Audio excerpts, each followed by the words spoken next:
a estas misiones. En concreto, muy atentos todos a la situación de las tropas uruguayas de los cascos azules en el Congo, pero también había trascendido la prensa de alguna situación compleja que podría mm, pensar el retiro de las tropas uruguayas en los Altos del Golán.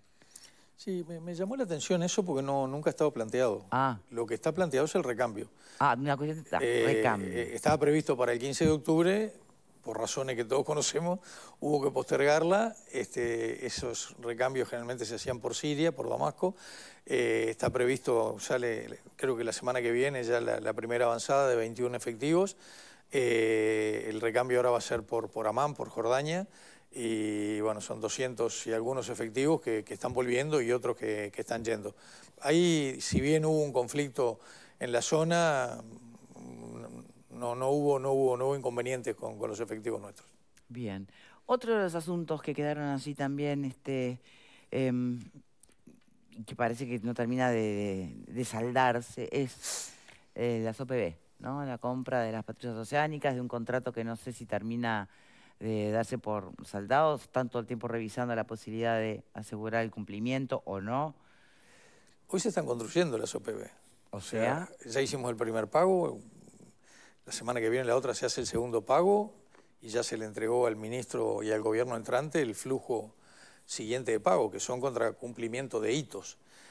Yo creo que ahí lo que estuvo en discusión, y lo hemos hablado con la ministra entrante y con los demás, fue el proceso de compra. Digo, no está en discusión la necesidad de equipar a la Armada desde el año 1981, que el Uruguay no compraba buques nuevos. Todos sabemos los problemas que tenemos en las fronteras de agua, las fronteras terrestres, arriba. El Uruguay es un colador en muchas cosas. Los desafíos hoy no pasan por conflictos bélicos ni con los vecinos ni con otros, sino que tenemos problemas de narcotráfico, de tráfico de personas, de contrabando, y a eso es que nos tenemos que abocar. En esa línea, no solo las OPB, sino también este gobierno avanzó. ¿Cómo fue el proceso de compra? ¿Y a quién se compraba también, no? Bueno, pero en la etapa que estamos hoy, lo hablamos en 17 meses, cuando venga la primera. Si no viene, el frente nos va a bailar un malambo y tiene razón. Y si viene, nosotros le vamos a decir, gracias a nosotros van a disfrutar las OPB. O sea, ahora ya está. ¿Empezaron a practicar el malambo o posí? Pero es así, lo mismo los tucanos. Los tucanos tienen que venir 2 este año, 2 el otro, del otro. Si vienen los tucanos, los va a disfrutar el gobierno del Frente Amplio con las Fuerzas Armadas. También le va a tocar pagar la parte, digo, ¿cómo hace la historia? La cuota que le corresponde, ¿no? Sí. Sí. Ahora, Pozzi, a Pozzi le encanta traer el tema de las OPB. Lo tiene acá el ministro. Sí. Bueno, todo suyo. Pero ya sabe lo que yo pienso. Yo lo único que digo es que las OPB que estaban un poco cuestionadas, no cuestionar la necesidad de la compra, sino lo que se compró o lo que se va a fabricar. Y hubiera sido bueno dejarlo entero para otro gobierno que definiera a ver si resolvía hacer la compra o no, y no adelantar los pagos que ahora compromete la construcción, ¿no? Pero ojo que el primer pago fue antes de las elecciones. Sí, ya sé. Pero... Bueno, pero estamos convencidos que íbamos a ganar, por eso le... Entonces... Y los tucanos también, el pago ahora pagaron, ahora pagan por poner la quilla, ¿no? Son diferentes hitos. Creo que la quilla es otra. Ahora es un proceso auditado por Lloyd, que es una aseguradora internacional. ¿Está auditado por el Lloyd? Lloyd, sí. ¿Está auditado por el Lloyd? Todo el proceso tiene que estar certificado por... que fue elegida... Cardama traía otra y la Armada exigió que fuera el Lloyd. O sea que todo proceso y todo hito, antes de nosotros desembolsar y después el 1 de marzo, antes del Frente Amplio desembolsar, tiene que estar la certificación. Como nos conocemos y la confianza que vos sabés que tenemos, yo lo pregunto porque no me quedaba claro si estaba el Lloyd ahí o no. Pero más allá de eso, hay algo que a veces no se conoce. Pero hay gente que calcula lo que hace para fabricar un barco. Hay calculistas, ¿no? Lleva tantas planchas de taracero, tanta soldadura, tanto electrodo de esto, tanto cable... Y eso te da un precio, te da el precio de lo que vale el barco. A mí y a muchos más nos resultó asombrosamente baratas. Pero, entonces, si no es por caro, es por barato. No te sirve nada, Jorge. No, porque si vos ves que Argentina no es un país que tire la plata, o no debería tirarla. Compró patrulleras a 50 millones de dólares. No, un poquito más. Bueno, 160, no sé. Bueno. Hay cosas que no las puedo decir acá. No las puede decir, pero tiene una sonrisa en el rostro. Pero el proceso que da mucha información, ¿no? También. No, hay una cosa que es cierta, y es que después que apareció Cardama en el mercado, que no tiene historia en construcción de patrulleras, o sea, eso se dato, sabe, sí. Eso se sabe. Portugal termina comprando patrulleras por los precios que Cardama termina negociando en Uruguay, no por los precios que pagaron otros países. Pero hay que ver en qué termina. Bueno. Total. Digo, eso, lo vamos a ver dentro de meses. Lo vamos a ver si hay malambo o no hay malambo. O sea, ¿está? Bien, ¿alguien más quiere hacer una pregunta sobre este tema? Hay otros asuntos que se pueden abordar con el ministro. Por ejemplo, los planes de la política de Uruguay en Antártida, ¿no? Los entrenamientos militares. Y esa cosa que se ha dicho tantas veces, no, que el militar común no tiene, el soldado no tiene entrenamiento policial, por lo tanto no puede sumarse a al combate a la delincuencia, al narcotráfico, porque son formaciones distintas. Sin embargo, lo termina haciendo. Cuando está en misiones de paz, a veces lo termina haciendo. O formándose para... Bueno, esa cosa está en como compartimento estanco de que un militar no puede sumarse a la lucha con el trabajo policial. No sé si sigue siendo tan rígido o si se podría discutir. Sí, varios puntos para preguntar. Pepe, ¿qué preguntarías vos? No, yo quisiera volver al tema del Congo porque me parece que hubo una señal muy fuerte. Me gustaría la reflexión del ministro. Creo que es un hecho inédito, obviamente, para lamentar sin duda la muerte de este efectivo y quienes están heridos. Pero una cosa que usted mencionaba, una cosa es un disparo que puede haber caído cerca del aeropuerto en la base. Yo estuve en la base, está a 50 metros el aeropuerto, o sea que está muy cerca realmente. Pero este blindado estaba a 23 kilómetros fuera de la base de Goma y me llama la atención esa señal de disparos muy, muy certeros además, con elementos de tecnología muy, muy moderna, a un blindado de Naciones Unidas. Algo que, insisto, como señal me parece que es extremadamente fuerte. A nosotros también, a instancias de Uruguay, se citaron 3 reuniones consecutivas del Consejo de Seguridad. Uruguay no empleó la palabra crimen de guerra, pero hubieron países que emplearon el concepto crimen de guerra. Yo comparto contigo, en este episodio fallecieron cerca de 20 cascos azules, de Uruguay 1, de Sudáfrica la mayoría, pero Sudáfrica también tiene otro estatus porque tiene, hay combatientes. Creo que es un tema preocupante de futuro. Todos sabemos, o sea, hay conflictos y conflictos. Hay conflictos que son limítrofes. Hoy estamos hablando de un conflicto por plata. O sea, aquí el tema no son los límites. O sea, aquí estamos hablando de un conflicto por plata donde hay intereses. O sea, mientras eso no se blanquee, o sea, hay mucha plata en juego. Hay mucha plata en juego y hay muchos países detrás de lo que está pasando en el Congo. Eso es lo más preocupante y es la reflexión que me llevo de fondo de un conflicto de muy difícil solución a corto plazo. Hoy hubo familiares de soldados uruguayos en la Plaza Independencia, llevaron una carta al presidente de la República. ¿Qué se le puede decir? Primero, yo me enteré hoy de mañana, recién hablaba, yo los voy a llamar ahora para juntarnos, más allá de que con algunos de ellos ya hemos hablado, sobre todo con algunos de los familiares del militar fallecido. En la carta que entregan hay algunas cosas que falta información. Lo que aquí no ha faltado es la disposición y disponibilidad del Ejército a recibir a quien quiera y comunicar a quien sea. Nosotros, hasta por prudencia, yo he tratado de hablar lo menos posible porque hemos centralizado la información en el Ejército, porque es un tema muy delicado. O sea, y mucho más hoy, cuando probablemente haya familiares que se enteren de cosas antes que nosotros.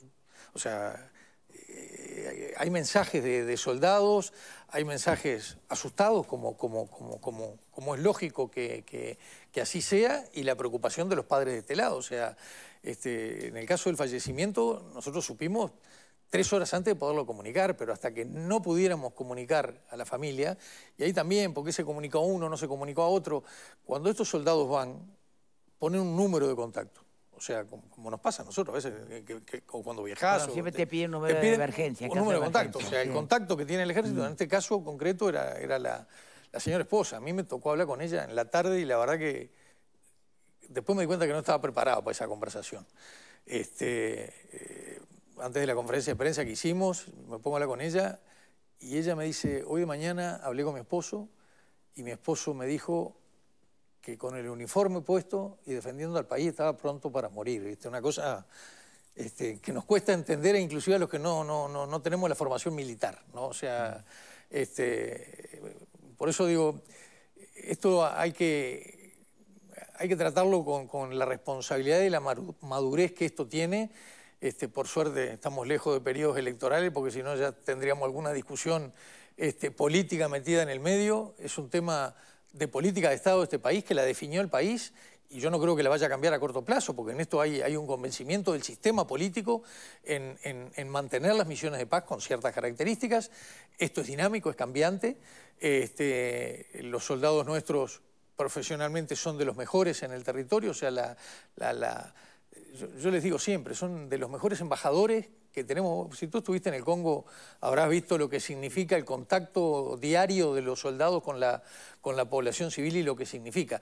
Después había gente en el medio del conflicto, ¿y por qué no los traen? Y si los llegamos a traer, la población civil nos mata, porque el único resguardo que había hacia la población civil eran los cascos azules. Además es un conflicto que es muy difícil de entender, o sea, donde la vida no vale nada, donde es horrible escuchar los cuentos de quienes han participado en misiones en el África y a veces no, es muy difícil con la lógica nuestra tratar de entender a veces lo que está pasando. Nos pasa a tratar de entender cualquier conflicto que nos saque de nuestra occidentalidad, no más lo que pasa sí, bueno, en Oriente, sí, los conflictos fundamentalistas son los más difíciles de entender, y aquí hay una mezcla de eso, ¿no? También, o sea. Sí, y sobre todo además hay una mezcla de intereses de los que al final los primeros rehenes son estos soldados dispuestos a dar la vida por la patria. Que vos mirás de afuera y decís, mirá que no la estás dando por la patria, eso te dicen. La estás dando por el interés que puede tener alguien en Naciones Unidas o un país en el mineral que tiene recursos del país que vas a vigilar o a cuidar. En fin, como que la mirada de estos temas se complejiza realmente mucho más cuando se advierte que acá no existe el blanco y negro, ¿no? Sí, también yo creo que esta es una linda oportunidad para reivindicar la trayectoria de nuestros militares. Sí, que en el Uruguay celebremos el amor a la patria y el idealismo, pero... ideológica que hay que dejarla de lado y llegar a estas cosas, yo me saco el sombrero frente a estos militares, ¿no? Tipos que, ojo, vuelven y están ganando 28.000 pesos, 29.000 pesos, ¿no? O sea, sin duda. Marta o Pablo, cualquiera. No, yo tenía ganas de preguntarle por el tema del equipamiento, ya que trajeron las OPB, porque... A ver, si nosotros vamos a tener Fuerzas Armadas, tenemos que darle equipamiento. Si no, va a pasar como cuando el expresidente Tabaré Vázquez quiso declarar la guerra a Argentina y llamó a los comandantes en jefe y dijeron, no, miren, siéntese, espere que se le pase porque no duramos ni 48 horas. Entonces, ¿por qué es tan discutida comprarle equipamiento para mantenerlos más o menos actualizados? Convengamos que del retorno de la democracia acá, sí, ya sé, hemos estado en una discusión un poco ideológica. Hasta se ha llegado a discutir y hay legisladores que hoy están en la Cámara que abogan por la eliminación. Que no tengamos ejército. Que no tengamos ejército. Sí, sí. Bueno, entonces es muy difícil llegar a lo que tú me estás planteando si partimos de ese punto de vista. Yo soy un convencido y defensor de las Fuerzas Armadas de este país. A quienes llamamos, como tú decías, en algo que no es nuestro, pero también lo llamamos cuando hay inundaciones, cuando hay incendios, cuando hay que podar árboles. Para la basura. Acá lo llamaron hasta para juntar la basura. Y ahí yo voy a hablar de mi gobierno. Cuando nosotros llegamos con un compromiso de recuperar la capacidad operativa de alguna fuerza, sobre todo la Fuerza Aérea, que prácticamente no tenía aviones para volar. Es cierto. Desde el año 1981 no se compraba aviones, por diferentes motivos. La Armada ya lo discutimos y el Ejército, si se quiere, producto de participar en misiones de paz, es quien más ha ido renovando, producto de donaciones y producto de que Uruguay, por participar en las misiones de paz, recibe dinero. O sea, no solo los soldados, no solo los oficiales, sino que el Ejército recibe dinero, lo que ha permitido comprar. Entonces, Yo creo que se ha hecho mucho en estos años, lo hemos hablado con las autoridades y algunas cosas que están encaminadas, porque no podemos entrar en esa discusión de algunos, sí, pero usted lo compra, pero lo va a pagar el otro. Bueno, esa ha sido la historia del Uruguay. Este gobierno terminó pagando los aviones de Pluna, por ejemplo, o sea, y es así, o sea, ahora, ¿por qué no se compra? Y es caro, o sea, es caro. Pero es necesario. El tema es que tiene que haber un gobernante que entienda que eso es una inversión y no un costo. Que no es sencillo, porque en Uruguay siempre la manta es corta y bueno, y hay otras prioridades o hay otras cosas. Yo creo que se ha hecho un avance muy grande. Después nosotros, tal vez por la deformación de exintendente, le pusimos un énfasis muy grande en algo que dijimos compromiso social con las Fuerzas Armadas, y ahí fue que nos pusimos un objetivo que sabíamos que no lo íbamos a terminar, pero estamos seguros que el gobierno entrante lo va a seguir, que es tratar de que no haya efectivos de las Fuerzas Armadas viviendo en asentamientos o en condiciones de asentamiento. Más de 4.500 fue el relevamiento de las 25.000 personas que son las Fuerzas Armadas, más de 4.500. Afortunadamente se ha avanzado muy rápido, se han logrado soluciones. El equipo entrante ya se ha reunido con quienes siguen, es una política que va a seguir. Después hemos puesto un énfasis muy importante en el tema salud, sobre todo el tema salud mental. El Ejército, lamentablemente, junto con la policía, tienen de los mayores índices de suicidio, pero hay otro número que no aparece en las noticias, que es la gente que está esperando para ser atendida y no te alcanza, no tenés plata para contratar psicólogo, los sueldos que nosotros pagamos son menores, hay que hacer vericuetos. Bueno, se logró un avance grande y una inyección de dinero muy grande. En Uruguay había para mí una discriminación ideológica. Los policías uniformados viajaban gratis en ómnibus interdepartamentales, los bomberos también, los maestros también, los militares no. Ahí ideamos rápidamente un convenio, el Ejército le está pagando, el Ministerio de Defensa les está dando 2 pasajes por mes a aquellos que cumplen funciones fuera de su... O sea, los que conocen al Ejército, si yo soy en Flores y quiero entrar, probablemente no entre en Flores porque no haya vacantes, o sea, hay vacantes limitadas. Las vacantes no se generan en el norte del país, donde vos con 30.000 pesos vivís de una forma diferente que en Montevideo. Las vacantes se generan... Ahora, ¿quiénes demandan mayor cantidad de vacantes? La gente del norte del país. Entonces, donde yo estoy, el 80% son chiquilines, porque son chiquilines de Rivera, Artigas. Entonces, yo te hablaba con uno de ellos, ¿y cuántas veces va a visitar a tu mamá? Y agachaba la cabeza, o sea... Pasaje, 4.000 y pico pesos, te podés imaginar. Pero bueno, en ese compromiso social, que yo creo que es una línea a tu pregunta de que, bueno, tendría que continuar. Bien, ¿quedó alguien sin preguntar? Pablo. Sí, hoy estábamos hablando de los familiares de los efectivos uruguayos que están en el Congo y presentar una nota en Torre Ejecutiva a los efectos de ver la posibilidad de que el gobierno uruguayo pueda traerlos nuevamente y abandonar la misión de paz. Tengo entendido que no depende del gobierno uruguayo esa decisión, sino que depende de una resolución del Consejo de Seguridad de la ONU. Corríjame, ministro, si no estoy en lo cierto, y si el Estado tiene la potestad para poder regresar a los efectivos del Ejército al Uruguay, ¿qué consecuencias podría llegar a traer ante la ONU esa resolución de Uruguay con las próximas misiones de paz?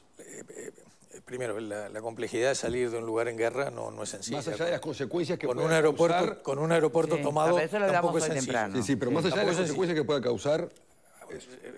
Yendo a blanco o negro, sí. Uruguay se puede venir cuando quiera. Bien. Ahora, si Uruguay se viene, probablemente no participe nunca más de en una misión de paz. Hasta el día de hoy hay una definición del sistema político uruguayo de mantenerse y participar a nivel de Naciones Unidas en misiones de paz. Bien. El día que eso se cambie, se cambiará.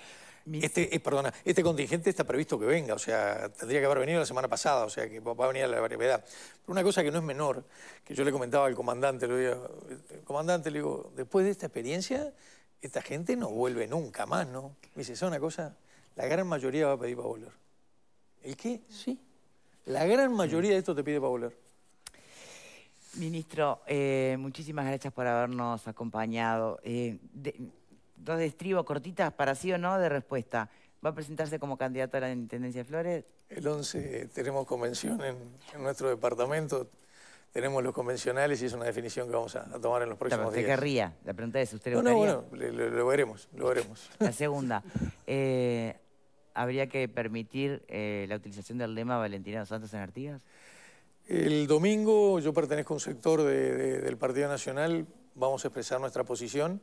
Yo tengo mi posición personal. ¿Puedes saber cuál es? Creo que lo lógico es que la diga en el directorio. Yo creo que el Partido Nacional en este tema va a llegar con una posición homogénea el próximo lunes al directorio. Que es la misma que ya sabemos que había adelantado, No. que era la negativa. No sé, ¿O puede cambiar? creo que vamos a llegar con una posición homogénea el lunes al directorio. Creo que le haría bien el partido. Bien. Sí, sería lo más sano. Ministro, muchas gracias por habernos acompañado. No, gracias a ustedes y bueno, será hasta la próxima. Habrá que esperar a la próxima O a ver el semana para malambo tener de Jorge o que me invite a andar en las OPB. Hacemos una pausa y enseguida...